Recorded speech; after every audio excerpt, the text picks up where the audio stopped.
Olá, eu sou Alice e vou apresentar o trabalho intitulado Nanopartículas de magnésio obtidas por método de coprecipitação associados às diferentes bases.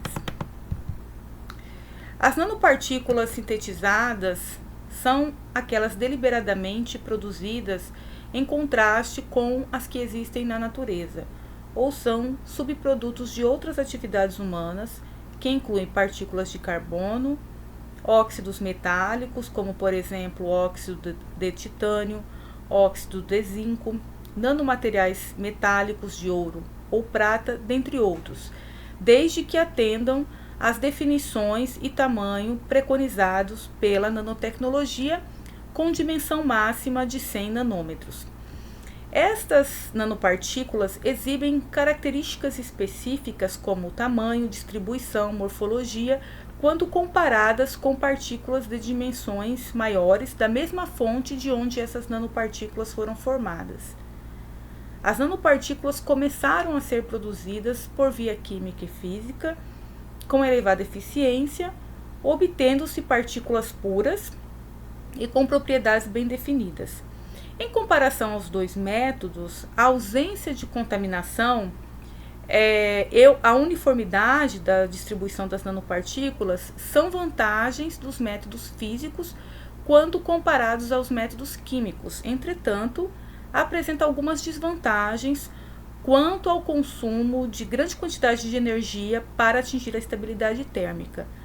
Quanto aos processos de síntese por redução química, são utilizados agentes redutores orgânicos ou inorgânicos em soluções aquosas ou não aquosas, por exemplo, o método da coprecipitação, onde variáveis como pH, temperatura, tempo de reação e razões de íons utilizados são fatores que vão determinar no tamanho, na estabilidade e propriedades térmicas das nanopartículas. Os métodos hidrotérmicos resultam na formação de nanopartículas com dimensão muito pequenas e menos defeitos com relação aos aspectos morfológicos. O método da coprecipitação melhora o controle sobre o tamanho da nanopartícula, além de apresentar um baixo custo e simplicidade no procedimento. O controle de tamanho e a distribuição é obtido controlando as taxas relativas de nucleação e crescimento durante o processo de síntese. E para evitar a oxidação e impedir a aglomeração, utiliza-se o sulfactante e na solução adiciona-se uma base, como por exemplo, amônia, hidróxido de potássio, hidróxido de sódio. Então, neste trabalho, foram sintetizadas nanopartículas de ferrita de magnésio, utilizando o método da coprecipitação, associando 3 diferentes tipos de base para a realização de estudos de dimensão e morfologia. Com isso, quantidades estequiométricas de sulfato de magnésio e cloreto férrico foram dissolvidas em água destilada, resultando em uma solução precursora à adição de bases que foram utilizadas, hidróxido de sódio, amônio e hidróxido de potássio. A homogeneização e a incorporação das bases ocorreram em temperatura máxima de 70 graus por aproximadamente 1 hora. O precipitado foi submetido a lavagens sucessivas com água destilada e posteriormente tratado termicamente em estufa por 48 horas a 50 graus. As amostras foram analisadas por microscopia eletrônica de varredura e espectroscopia de energia dispersiva.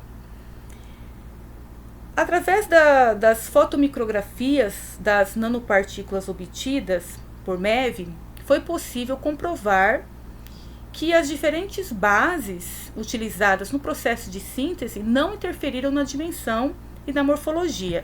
Então, as amostras apresentam morfologia predominantemente esféricas e dimensões variando entre 20 a 100 nanômetros. E os espectros de EDS apresentou semelhante comportamento independentemente das bases utilizadas no processo de síntese. O diagrama mostra uma maior variação de dimensão das nanopartículas obtidas utilizando amônia e hidróxido de potássio. Então, o método de síntese de coprecipitação, ele apresentou eficácia na síntese de nanopartículas de magnésio, no caso ferrita de magnésio, em escala nanométrica, sendo validada a técnica com os 3 tipos de bases utilizadas no procedimento. Entretanto, estudos de tratamento térmico, a termogravimetria, espectroscopia de UV-Vis e difratometria de raio-x faz-se necessário para a melhor caracterização das amostras obtidas. Os autores agradecem ao Instituto Federal de Rondônia, à Universidade Federal de Rondônia e à Universidade de Brasília.